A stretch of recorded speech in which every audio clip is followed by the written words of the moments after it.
You as well. It's too bad that you're not into the Johnny Manziel coverage. This is like Vince Young territory. It's just getting good. Yeah, I'm going to tell you why. I'll make one point on Manziel. I always liked him. I always thought he was an exciting quarterback in college. I don't really know if he's ever going to really amount to anything in the NFL, but the kid's got his own demons. Just back off him a little bit. I mean, if he can get it straightened out, that's great as a person, but I can care less he's driving around with an expired license plate. Who cares? I don't, yeah, I mean, I totally agree with that, but I think at some point it's worth asking him, whoever gets to talk to this guy whenever he surfaces, like, are you sure you want to play football anymore? I agree. Like, are you sure? Because I think that's a good question at this point. It's a fair question, and you're right. It's like a Vince Young when any of those players that lost a quote love for the game, even down the road with a Ricky Williams. All right, a lot of movement thus far in the NFL with some of these head coaches. Forget about the Black Monday. It's been now a week or so. First of all, two things. Lovie Smith last night gets fired by the Tampa Bay Bucks. Regardless of how it went down, whether it was a phone call or not, kind of bush league by Tampa Bay. But I'm a little surprised. I thought Tampa Bay, with a rookie quarterback, even going into the season, I thought they would be a dark horse, maybe win 6-7 games. And at times they played well, and then Jameis Winston hit the wall a little bit, and the defense faltered. But I saw enough of them to say, hey, this might be a nice little team on the rise here. And it's not even 2 years, and Lovie Smith's already out of a job. Is he going to land on his feet? Can he be another head coaching candidate? And what really transpired down there to make this move? Well, I think he'll definitely land on his feet. I mean, there are enough, people out there who think very highly, and I personally believe should think highly of Lovie Smith. The last month of the season was tough there. I mean, it was just kind of a tough. I think they felt like, they had an opportunity to make a little run there, and maybe at a wild card, and it just really imploded. I think in terms of him potentially being another job candidate, absolutely. I think the Giants might be interested in him. That's the weird thing. I tweeted that out. Yep. Yeah, absolutely. Yeah. I mean, that's. I think people forget that he interviewed with the Giants a long time ago, and it went well. And I think there's always been some admiration that has kind of lingered there, and he hits the market and it kind of shuffles things because you're sitting there and you're making all your calls and you're like, okay, you're trying to figure out who the domino is. Yep. And it was Sean Payton. I think Sean Payton was sort of that first domino of what's going to happen because so many teams were kind of, looking at Payton like, you in, you out, what do you do? Come on, what do you want? Do you want, and they're not talking to Payton supposedly, they're talking to, people in back channels about, do we need to make a trade offer here? What's going on? And then, when Peyton and New Orleans worked that thing out, which we've yet to sort of see what they're going to do, but they're going to do something. You're going to see some little tweaks there in the organization down the line. He comes off and then you're like, okay, well, who's the next domino? Well, it's right. Gase. It looks like it's Gase because everybody wants Adam Gase to interview. But then Lovie gets cut loose and you're like, okay, wait a minute. Like, now does this scramble the plans elsewhere? And, I don't know that yet. I mean, I think they're still kind of picking up the pieces. I think Lovie is. The weird thing that happened that I thought was interesting was that yesterday morning, all of a sudden there was this massive push. At least this is how I would put it, by Dirk Cutter's people to get this. Hey, he's going to interview in Miami. He's on the Miami list now. And it felt weird because he was like, okay, like Tannenbaum was this guy's agent. Like, I'm like, is this a cursory interview? Like, the intensity of it was odd. And then all of a sudden, when Lovie was fired, immediately my first thought was, okay, like this is like it to me smacked of, hey, Miami's really interested and Philly's interested, and you're going to lose this guy, and James is going to lose him. And if you love him and you like what the offense has done. And, the defense has kind of been a disappointment. Well, then, what are you going to do? And so I kind of felt like maybe this is, the hand being pushed. And there were other weird things, too, like not to, just drag on here. But I had early in the season when the Texans were losing, I had a source who I trust a lot say, don't be surprised if Bill O'Brien and Jason Light, the GM in Tampa, end up together again. I'm like, wow. I'm like, okay, I know they overlapped with New England, but how, okay, so Light's going to leave for Houston? And this guy said to me, he's like, I don't know, it might be the other way around. And I'm like, what?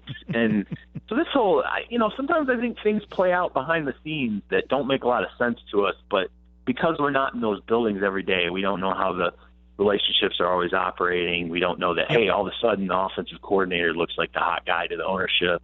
It's crazy. We'll get into one of those hot candidates in a moment. Chip Kelly. We've been running this into the ground with Chip Kelly and the move, and I'm not totally shocked. I thought this was a make-or-break year. I'm a little surprised that Jeffrey Lurie made the decision to fire Kelly with a game to go in the season. I think it was a situation where he just figured, hey, this guy's way too toxic in this locker room. We want to get rid of him. We want to move on. I got a little egg on the face, so be it. I'll ask you my Eagles question in a moment, but as far as Chip Kelly, I don't, and this is just my opinion, I don't think it's as good as gold that this guy is going to smack land in any spot. Maybe San Fran, I don't know. Pick your spot. I don't think it's a guarantee that he's coaching next year. And you said something pretty interesting. You think if he makes a mistake here by taking said job somewhere and it doesn't pan out, that could be his last coaching job in the NFL. What's your thoughts on Kelly and his future right now? I think I'm totally in tune with you. Like, I think that, I had a chance after that whole fallout happened. I talked to a high-ranking executive in the AFC, and we had a conversation about sort of Chip came up and what's the prospects, where do you think he could land? What about Tennessee? And he just said, look, man, he's like, I'm going to tell you right now, Chip's not John Fox. He's not Pete Carroll. He's not one of these guys who has enough allies out there that if this messes up the second time around, if he chooses, say he goes to the Browns, because at that time the Browns were talking about, whatever the interest was. And he's like, look, if he goes to the Browns and it crashes, he's done. Like he's just like, I feel like there's just not enough people in the NFL that are going to continue to give him second chances. He's not going to go be a coordinator like a Norv Turner and keep earning his way back into another job. So, why do you think it failed? I think it was a few different reasons. I mean, you said in the building, the guy's toxic. I think some of that plays that you have guys inside there that are like, you just can't connect with Chip. Chip is looking at players going, I'm going to make you a better football player, but I'm not going to be like Andy. I'm not going to be like Andy Reid. I'm not going to be, try to create this family atmosphere and, know things about your life and just be but he did have a segment of guys that disagreed with that, but I think there's a larger segment that didn't. Plus, I think it's undersold that, Jeffrey Lurie looked at this roster, and I think Jeffrey Lurie thought some of these were my guys that you got rid of. Like, I think, he believed that, Chip kind of dismantled the roster and got rid of some of the guys that I think Jeffrey identified with as being good players that they should keep. Yep. And Chip didn't. And I don't think he necessarily agreed with that. And then obviously, Howie Roseman, a guy gets moved out of a position, but ownership doesn't fire him. It speaks volumes. When that happens, that means ownership still really sides with that guy.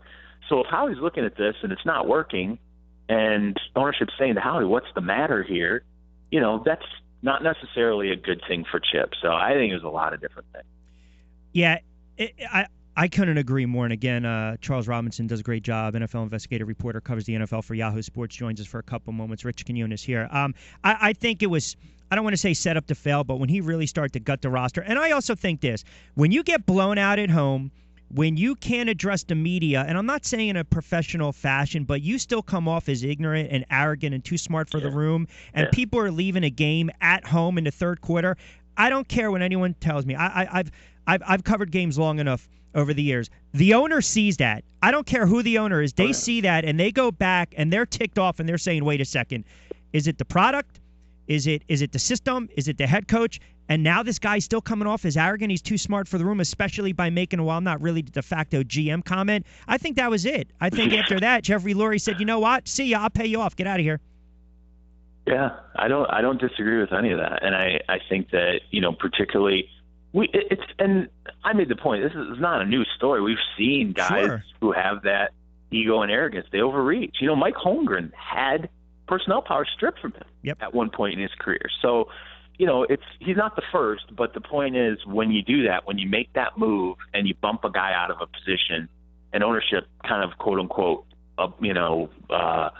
promotes him to another job but keeps him in the building, you better make the right moves. Yeah. You better be prepared to make the right moves. And then when the press starts asking you and you're losing and you say, well, I'm not, it blew my mind the first sentence that came out of his mouth about why, I'm not in charge of personnel. I'm like, what? I'm like, Jeffrey Lurie issued a statement a year ago that you are in charge of personnel now. So you can't say that.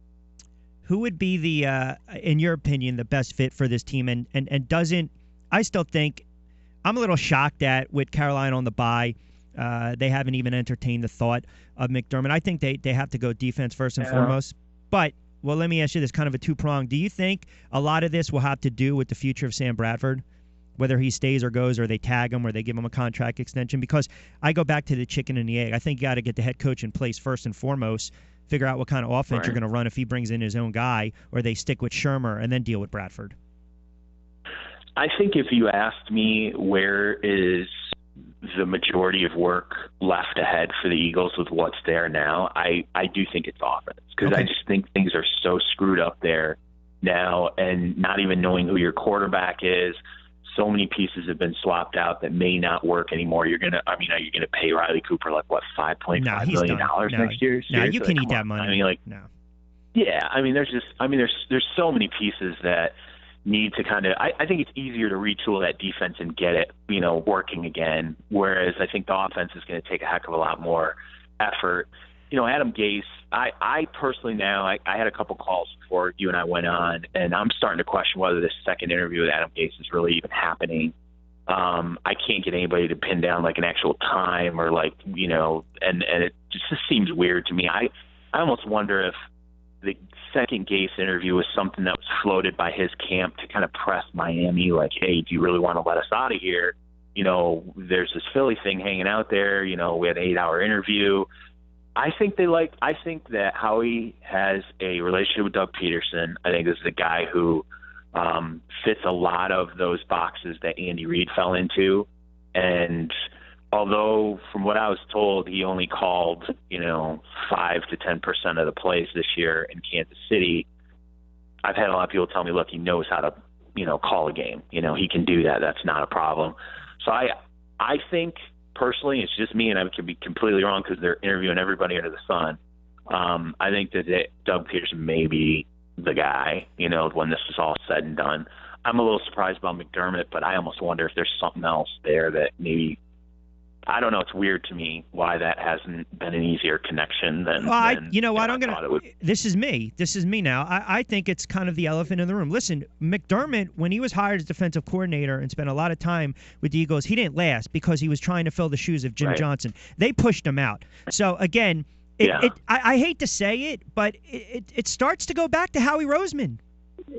It really does. And I was talking about this before you came on in my monologue. I'm wondering if some of these coaching candidates look at Philadelphia and say, yeah, maybe years ago could have been a desirable landing spot, but man, look at this stuff. Chip Kelly didn't work out. There's dissension in the locker room. There's a power struggle. Howie Roseman slid back over. He's kind of a numbers and contract guy. I don't want to deal with this. That can also be a possibility.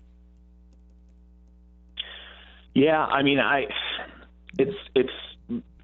it's hard for me to know. To me, to assign blame, you kind of got to go back to the end of the Andy Reid era and have a really good sort of post-mortem on why some of the moves were made and maybe what role Andy played in that. And to be completely honest with you, I just don't have the cliff notes to, I wasn't inside that, when all that came down, so I don't want to comment really specifically. Well, you think, it's interesting, Peterson, because as you mentioned, he was a quarterback for a short time with the Eagles, and then, of course, he gets benched against the Giants. McNabb comes in, and boom, they go on the run. You mentioned he understands the system. He's with Andy Reid. Not doing a lot of the play calling. I don't know if that's semantics. I certainly take your word for it, but you're right. They have moving parts here with this offense. They really didn't utilize Murray. It was a bad signing. They do have question marks. Peterson to me is kind of a sleeper. We know that they're interviewing McAdoo, and I want to quickly jump to the Giants, and then one more before I let you get out of here. I thought when they hired McAdoo a couple years ago, no matter what, he was going to replace Tom Coughlin. I know Eli feels pretty confident and comfortable in that system. Look, I know he's a 35-year-old quarterback. He's won 2 Super Bowls. These are the prime years for Eli Manning, and you have a brilliant player in Beckham. I think they're wasting a lot of what they have on the field. Defensively, that's a different story. But it seems to me, why would you want to bring in another guy and have a 35-year-old quarterback learn his third offense in 3 years? To me, that doesn't make sense. That is a brilliant question, and I don't know why more people don't kind of see that, because you have to look at the contract realities of.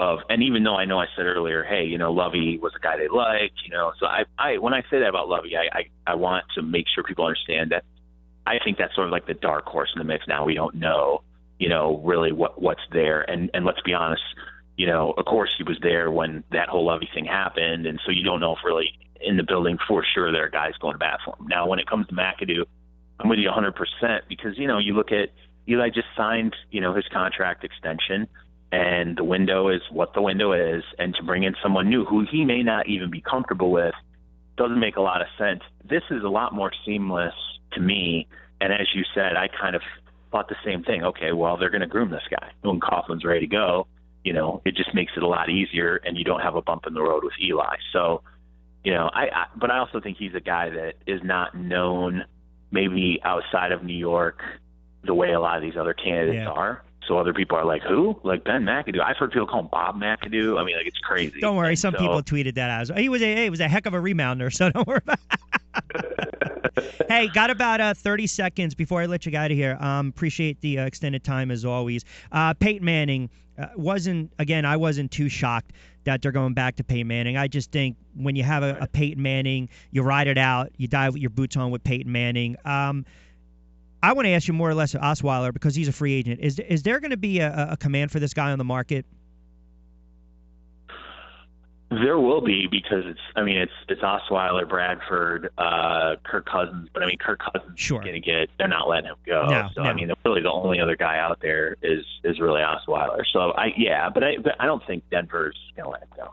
I don't think they're going to find a way to work something out with him for sure. I don't see it happening. I tell you, it's been a crazy last couple of weeks. I know you're busy. I appreciate it as always. Great insight on the Eagles and the Giants, and appreciate it. I'm sure we'll talk during the playoffs as well when they start rolling. I appreciate it, Charles.